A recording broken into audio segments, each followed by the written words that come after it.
มันยางทะเลสาบจ้ะเพื่อน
It's really calm today. But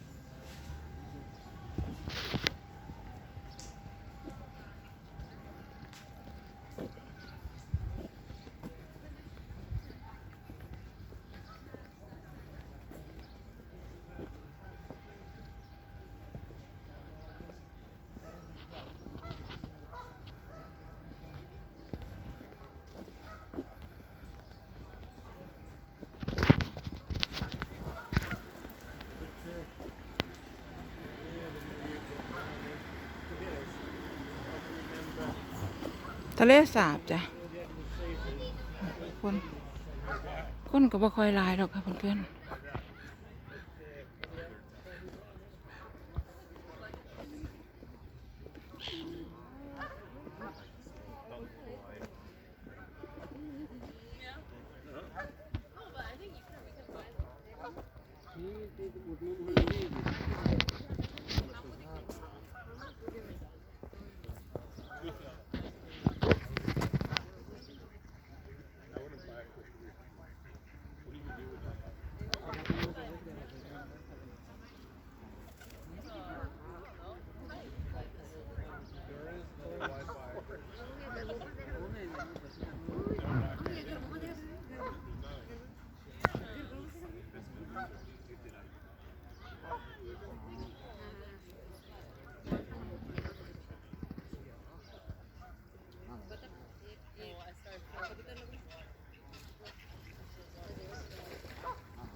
มันยางทะเลสาบจ้ะ5 โมงแรงจ้ะเพื่อน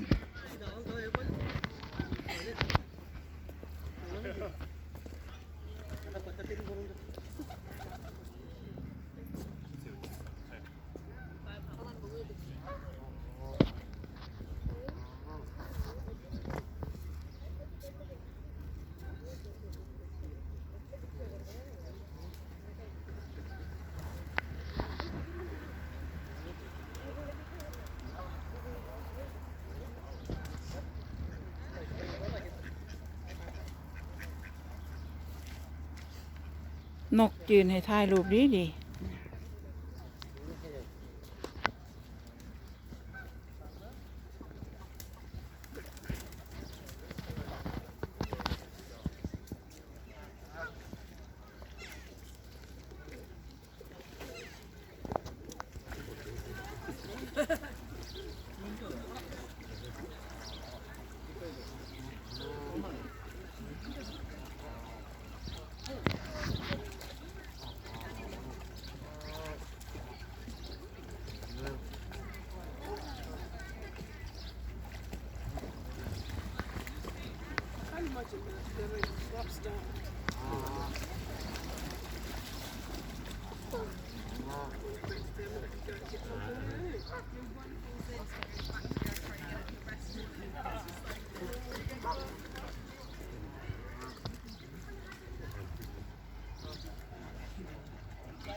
ทะเลสาบอะ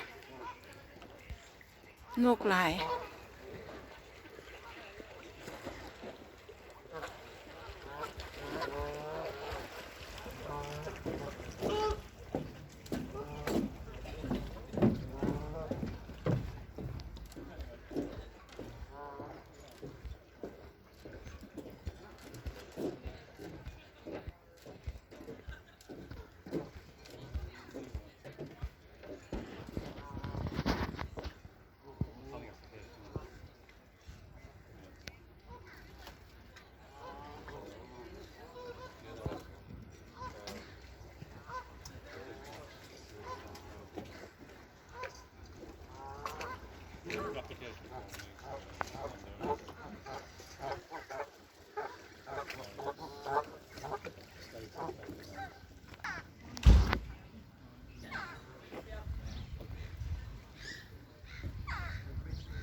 หานบ่เคยบ่ย่านคนเลยเพิ่น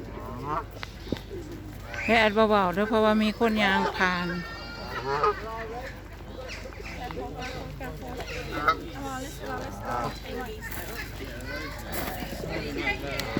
Markings of that.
ลูกน้อยมาเรียนคนจีนบ่ค่อยรู้เรื่องเลยจ้ะเพื่อน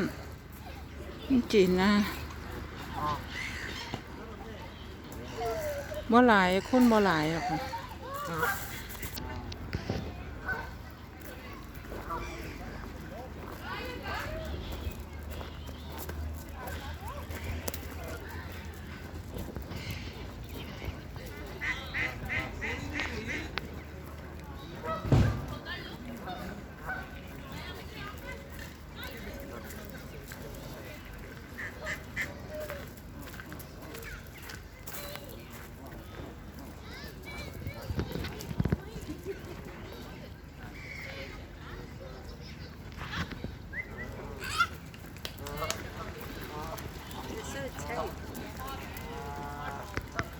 They don't like the dogs much. Look, they're all going in the water now.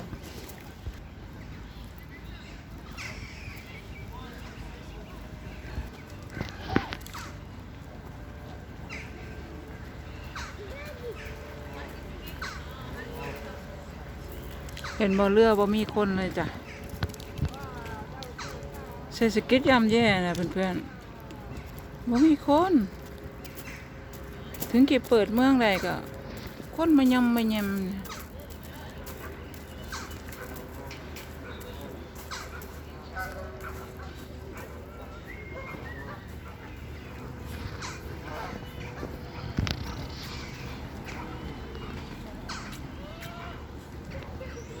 คนบ่หลายเลย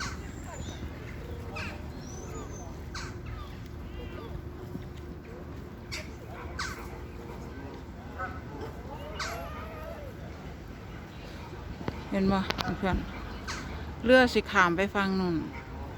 ปกติคนสิเต็มเด้เรือคันใหญ่ๆขามไปอีกฟังไปนั่งรถไฟไปนั่งอหย่างนี้เสียเพื่อนแต่บ่มีคนเลยเห็นบ่จ้าเศรษฐกิจมันบ่ค่อยดีนะเพื่อนๆเปิดเมืองเลยจ้ะเปิดเมืองเลยอาทิตย์2 อาทิตย์เนี่ยแต่ว่าคนจะเอาเงินที่ไหนมาเที่ยวล่ะจ้าเป็นว่าห้องอาหารแล้วพวกอินเดียจ้ะคนจีนน้อยๆอินเดียส่วนมากจะเป็นอินเดียเรือนี่ไปตาสงสารวะเนาะเรือเปล่าเลี้ยวเขาล่ำจ้ะบอกเพื่อนๆ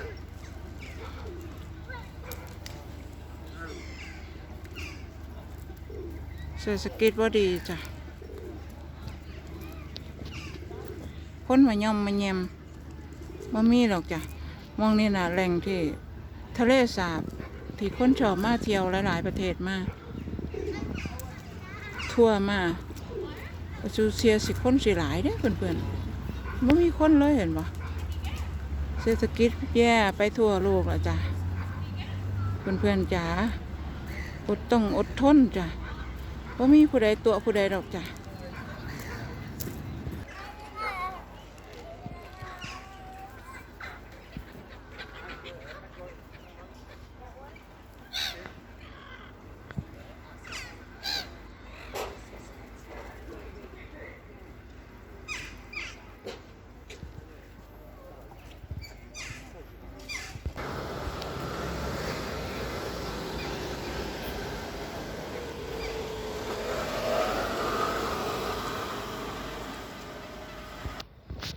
อากาศบ่ค่อยดีจ้ะมันย่างกลับแล้วจ้ะ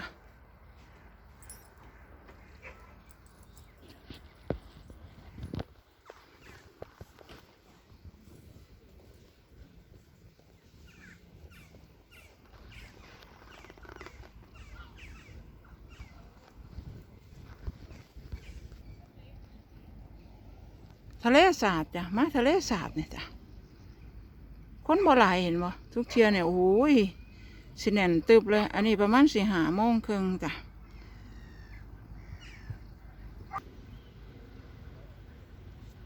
เห็นบ่